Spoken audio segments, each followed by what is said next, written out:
चलिए, आज का हमारा अगला शब्द है एडिपोज। एडिपोज ये एक एडजेक्टिव है। अब इसका मतलब क्या है? बिल्कुल सिंपल है। इसका मतलब है कोई भी ऐसी चीज जो बॉडी फैट यानी शरीर की चर्बी से जुड़ी हो या फिर फैट स्टोर करती हो। आप कह सकते हैं कि ये फैट या फैटी का थोड़ा सा साइंटिफिक या मेडिकल टर्म है। तो चलिए देखते हैं कि इसको एक सेंटेंस में कैसे इस्तेमाल करते हैं। पहला एग्जाम्पल है, the surgeon carefully remove the excess adipose tissue from the patient's abdomen. यहाँ पर एडिपोज टिश्यू का मतलब सीधा सीधा फैटी टिश्यू या चर्बी ही है। तो इस पूरे सेंटेंस का मतलब हुआ कि सर्जन ने पेशेंट के पेट से जो एक्स्ट्रा चर्बी थी उसे बहुत ध्यान से निकाल दिया।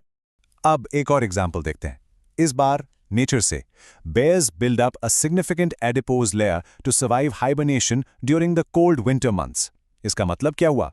इसका मतलब यह है कि भालू ठंड के महीनों में लंबी नींद में चले जाते हैं ना, जिसे हम हाइबरनेशन कहते हैं।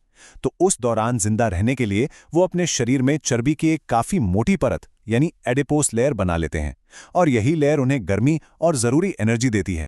अच्छा, ये वर्ड हमारी हेल्थ से भी बहुत गहराई से जुड़ा है। एक और सेंटेंस देखिए, A diet high in processed foods can lead to an increase in visceral adipose cells. तो इसका मतलब ये हुआ कि अगर आप बहुत ज़्यादा प्रोसेस्ड फूड खाते हैं तो उससे आपके अंदरूनी अंगों यानी इंटरनल ऑर्गन्स के आसपास फैट सेल्स बढ़ सकते हैं। और ये जो विसरल एडिपोज टिश्यू होता है ना, ये कई हेल्थ प्रॉब्लम्स की जड़ बन सकता है। इसलिए इसके बारे में जानकारी रखना बहुत ज़रूरी है। और जब हेल्थ की बात चली रही है तो चलिए देखते हैं कि मेडिकल वर्ल्ड में इस शब्द की कितनी अहमियत है। एक कोट है जर्नल ऑफ क्लिनिकल एंडोक्राइनोलॉजी से, understanding the role of adipose tissue is crucial in the study of metabolic diseases. यानी अगर हमें डायबिटीज जैसी मेटाबॉलिक बीमारियों को ठीक से समझना है तो बॉडी फैट यानी एडिपोज टिश्यू क्या रोल प्ले करता है, ये जानना सबसे जरूरी, बिल्कुल क्रूशियल है। ओके, तो अब एडिपोज को और बेहतर तरीके से समझने के लिए आइए इसके कुछ सिनोनिम्स यानी मिलते जुलते शब्द और एंटोनिम्स यानी इसके ऑपोजिट शब्दों पर एक नजर डालते हैं। इससे इसकी मीनिंग और क्लियर हो जाएगी। तो इसके सिनोनिम्स क्या हैं? वो हैं फैटी, ओलिजिनस या ग्रीसी। आप देख सकते हैं ये सभी शब्द चर्बी या तेल जैसी चीज़ों से जुड़े हैं। और अब आते हैं इसके एंटोनिम्स यानी ऑपोजिट वर्ड्स पर। वो हैं लीन, थिन और मस्कुलर।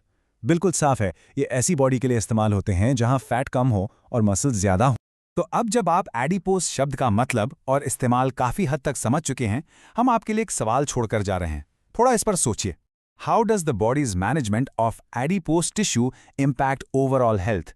मतलब हमारा शरीर इस फैट टिश्यू को आखिर मैनेज कैसे करता है, और इस मैनेजमेंट का हमारी ओवरऑल हेल्थ पर क्या और कैसा असर पड़ता है? ये सच में एक बहुत बड़ा सवाल है जिस पर साइंस आज भी लगातार रिसर्च कर रही है।